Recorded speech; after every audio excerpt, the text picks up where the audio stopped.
Hi, everyone. Welcome to another interview with the Great Rabino. I'm Jeremy Fine, and I'm really fortunate today to have Ariel Epstein, who's the TV host of Sports Grid, with me today, whose background is way cooler than mine. Ariel, how are you? I'm great. Thanks for having me on. It's always great to get to speak with a rabbi. I plan to come out with this fun story. My brother just got bar mitzvahed about a month ago. I'm always super proud to tell people what I do because it's been my dream my whole life to work in sports television until I was at Temple, and the rabbi who's been my rabbi my whole life comes up to my sister and my sister's 23, and asked what we're up to. My sister's in grad school getting her master's at Yeshiva University, and I'm a sports gambling talk show host. I was mortified, but the rabbi thought it was cool, so it was okay. Which synagogue? New City Jewish Center. New City Jewish Center in New City. I've been there. Who's the rabbi now? Rabbi Berkman. Yeah, of course. I know the whole mishpacha, actually. Go figure. And one of my closest colleagues in the whole world, a former roommate of mine, Jeremy Ruberg, was the assistant rabbi there for many years. Small world Jewish geography. Go figure. Yeah, Jeremy is one of the best people in the world. If he's watching this, which sometimes he does, he'll have a good giggle. So let's get into it. Tell me a little bit about Sports Grid and what you do. I know you're the host, but what kind of show, what kind of platform is it? There are so many platforms that we're on. We started out doing a lot of streaming services such as Zumo TV, Pluto TV, Roku, Samsung TV, anything you can get on a smart TV, we were broadcasting on. Then at the beginning of the pandemic, we officially launched on MSG Plus, which is in the New York tri-state area where the Knicks play. The Knicks are on MSG Network. We're on MSG Plus, essentially they're ESPN2. We broadcast every day from 9 a.m. to 12 p.m. here on the East Coast, Monday through Friday. It's called The Morning After. We go through every single sport. If there's an edge, we're going to tell you about it. Mostly, we cover the four main sports: NBA, NHL, MLB, NFL. We do a lot of college sports, college football, college basketball. It's a ton of fun. I also work on the Sunday show, which is called Pro Football Today. We cover everything in the NFL, game by game by game, from 10 a.m. to 1 p.m. at kickoff every Sunday before the games start. So it's a lot of fun to be able to get to do all these different kinds of shows with different hosts. Everybody at Sports Grid has a different background that helps people. I love the props market. I love to go and find those little props all over the FanDuel Sportsbook and see where I can get my edge there. And then we have people who are really good specialists in every single sport that you could go and pick people's brains across the network and say, hey, I'm looking at this NBA game tonight. NBA is more your sport. What are you thinking? And that's what I think Sports Grid does so well. We also are going to launch on Sirius XM on January 7th, which is really exciting. That's super exciting. I covered the Super Bowl this year. That was like the highlight of 2020, right? And the only highlight of 2020. So little did you know. Yeah, and I was in this room with all these people, and Sirius XM had like a huge platform, and I'm trying to get like little interviews with like Jeff Schwartz because I'm doing the Jewish stories.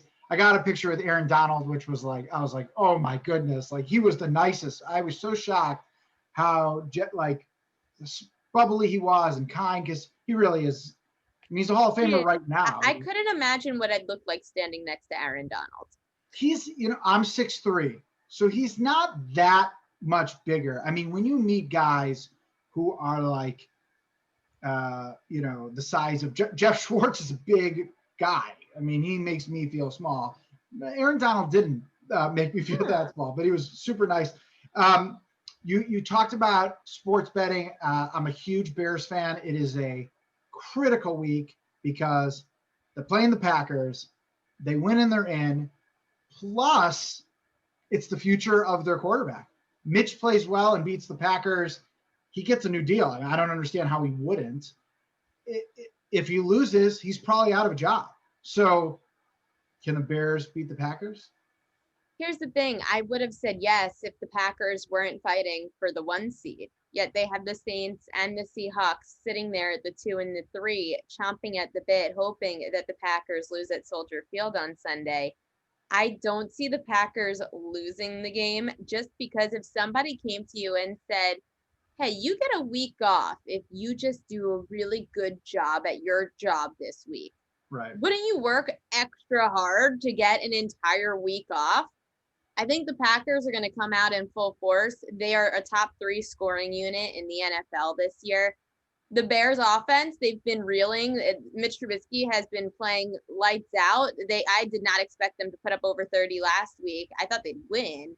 However, for the Bears to have to now outdo the Packers, who have Devontae Adams, a top 10 wide receiver, Aaron Jones has been rushing for at least 100 yards for the majority of the last 5 weeks. I can't see the Bears winning, unfortunately. But if you want to cover the spread, maybe at plus 5.5, you can hedge your happiness and at least bet them on the spread. I think the key to the game is Akeem Hicks. If Akeem Hicks plays Pro Bowl football, they can win because that frees up Khalil Mack. Anytime Akeem Hicks is in the game, it's a totally different defense.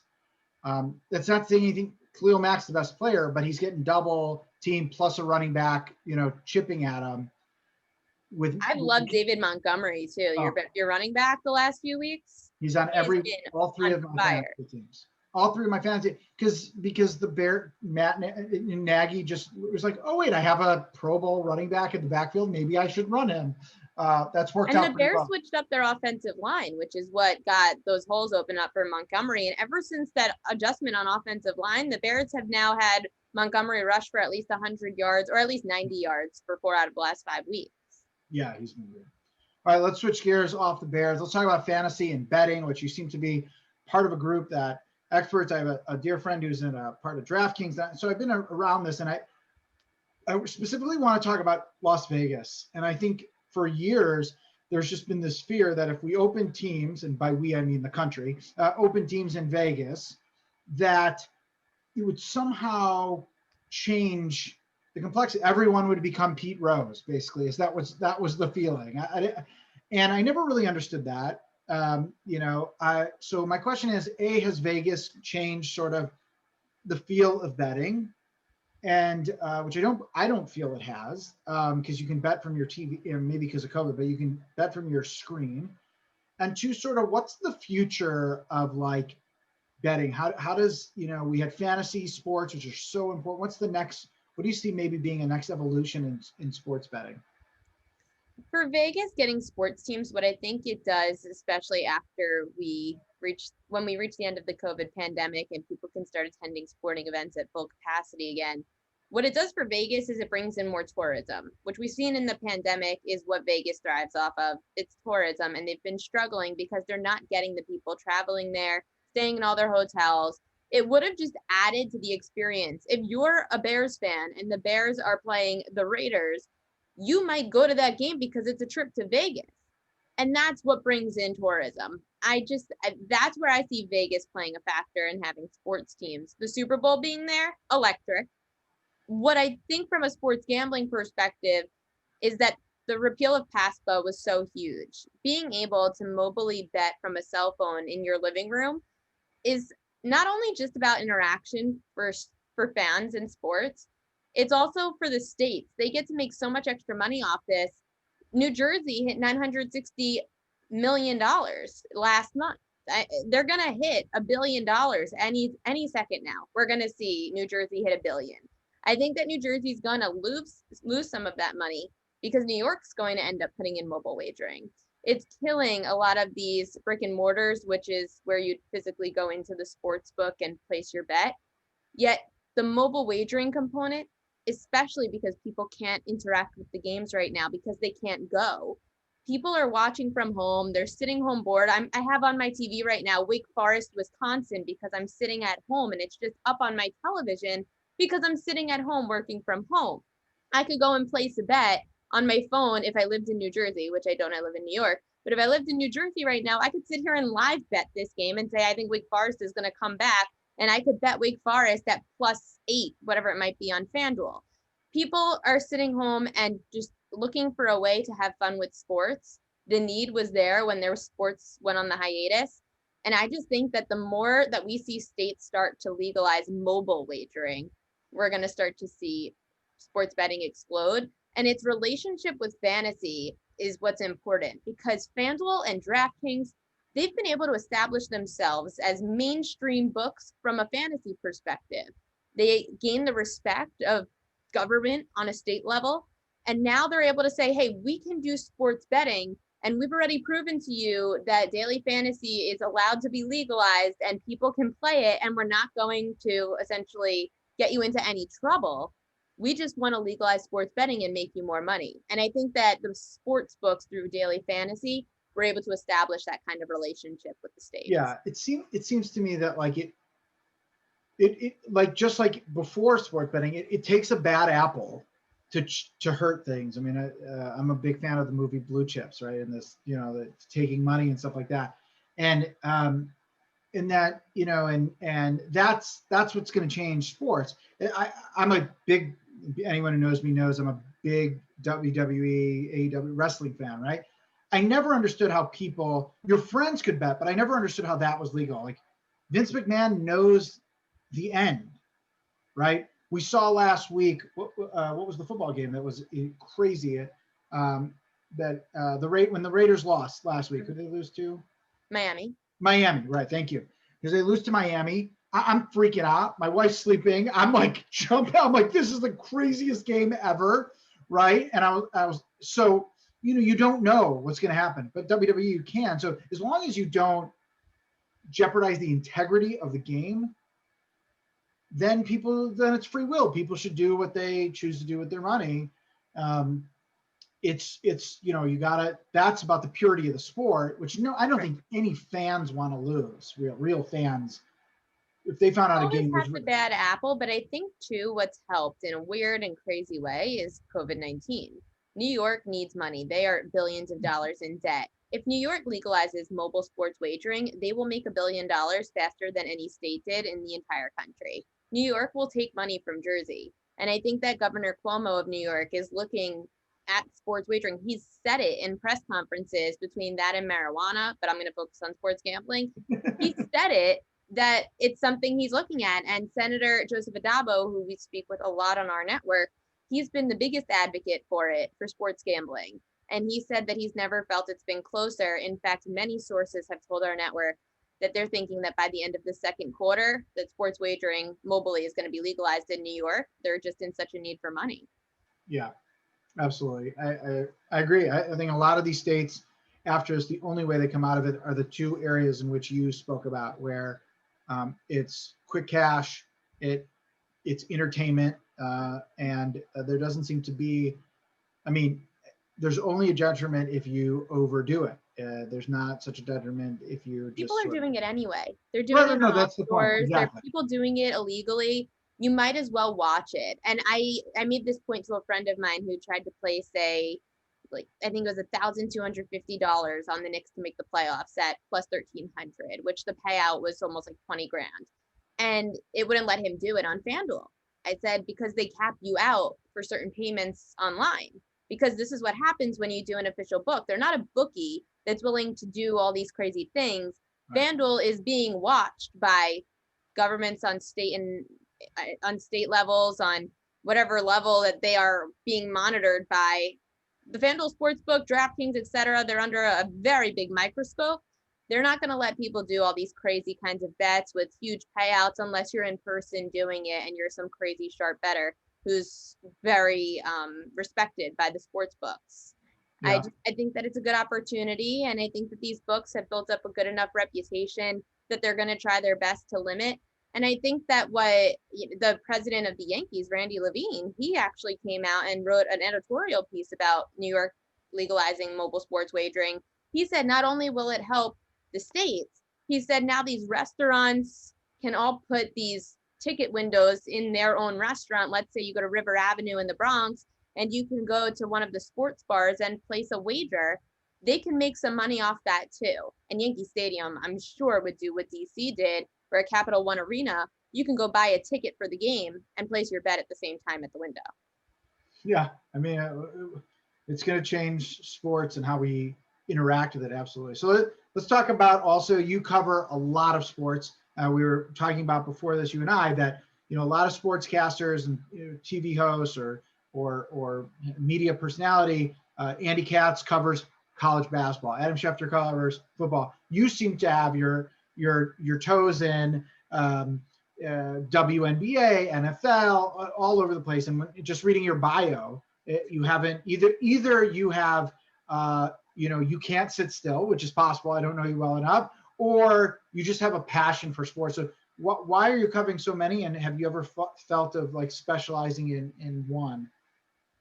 I cover so many sports because sports gambling doesn't sleep. Even in the coronavirus pandemic, when sports were on hiatus, we had to switch to table tennis or soccer for some leagues that you probably have never heard of, like Serie B soccer. There are just so many things that we've had to diversify with. And granted, we bring people on our show to help. I'm not the best at NHL. We bring on some of our analysts who are huge NHL fans, and we make sure that they're the ones giving the information because my co-host and I know that NHL probably isn't our best sport. NFL is probably my best, Major League Baseball second best. The thing that I love about sports gambling is it's not all just about being Adam Schefter, Andy Katz, who are insiders. I'm relying on them to be insiders for their respected sports. What I can do is I can use the information they're giving me. I can use the information I get from statistics, and I can make an assumption as to why I think certain lines moved in the direction they moved. I've loved numbers since about sixth grade. I loved algebra. I've always loved figuring out how to find X. Now my X has just turned into which team's going to win the game.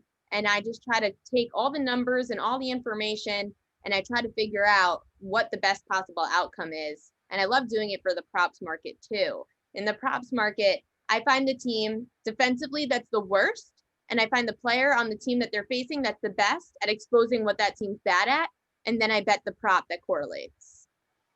Or just always bet against the Jets and you should be good. Except the last 2 weeks. Except you'd still be okay if that was your season outlook. We're going to bet against the Jets. Perfect. You'd still be in good. Or the Lions usually is a good. You're always going to come out on top. All right. So last question. This is more of a passion. You seem to be a very proud alumnus of Syracuse. Who's your all-time favorite? Orangeman, any sport. If you're going to say Carmelo, that's the obvious. But who is it and why? Ooh, that's a great question. Okay, I'm going to have to go with a team as a whole. I have to say that the 2016 Syracuse men's basketball team has to be my favorite because I was a really dark cloud in college when I went to Penn State for 2 years, and then I went to Syracuse for 2 years. The first 2 years I was at Penn State, they took themselves out of bowl eligibility because of the Sandusky issues that happened the year before I arrived. I didn't get to witness a bowl game. My junior year, Syracuse men's basketball pulls themselves out of the NCAA tournament because of academic violations. I went to these schools to be a sports reporter, and here I am feeling as if I'm a curse to these schools. I felt so guilty. Out of nowhere, my senior year, the Syracuse men's basketball team makes it to the Final Four. I did not think that would happen. That team was not good enough to make the Final Four. They got lucky because Michigan State lost earlier in the bracket. Somehow Syracuse beat Virginia, who was one of the top 5 schools in the country. I told my friends, there's no way Syracuse beats Virginia. Anyone who knows anything about college hoops knows they're not winning. So not only did I get to experience the Final Four, I was allowed to go to the Final Four. I was one of 7 students chosen to go cover it as student media. It was an experience of a lifetime. Me with 6 other guys from Syracuse just going and hanging out in Houston, getting able to be credentialed, being around all these really cool people, Andy Katz being one of them, and seeing how all of these top-notch TV broadcasters work a huge event was such an eye-opening experience. And it solidified to me a month or 2 before graduation that this is exactly the path I wanted to take, was being in sports television. So we share that, covering the Final Four. When I got to do it, first of all, it was the coolest thing. Covering the Super Bowl was super cool, but I was like, so I showed up. I was the first one there. I thought all the TV sports. I didn't know anything. I show up. I'm in a suit and tie. It's crazy. The only other person in a suit, everyone else in jeans and maybe a button down, was Andy Katz. So I approached him. Couldn't have been nicer. Really is just a superb human being. And and yeah, covering the Final Four. That's a great story, and obviously it propelled you to do what you love to do. I would tell you that you should never count Syracuse out of any tournament. No. The Michigan State, I always my philosophy, and I would say win every other year, every third year, I'll win my bracket. My philosophy is point guards and coaches win tournaments. Yes, every once in a while there's a Carmelo Anthony, but for the most part, if the team has great point guard and a great coach, Tom Izzo is always always in the Final Four. He just is because he's a great coach and he's ready. And same thing for Boeheim. So, all right, go Orange. Yeah, And go Orange. I'm all for it. Hey, listen, Boeheim has his son on the team now. As much as people are trying to kick Boeheim out the door, I hope that he can make some kind of run before he retires. I'm hoping for that Illini Final Four this year. That would be a great cap to Ayo's incredible college run, and he's going to be a dynamite player, I think, in the NBA too. I appreciate your time. Thank you so much. It's been a great conversation. A pleasure getting to know you, and Happy New Year. Thank you, and Happy New Year to you too. Thank you for making me not feel too awkward talking to a rabbi about sports gambling. No problem.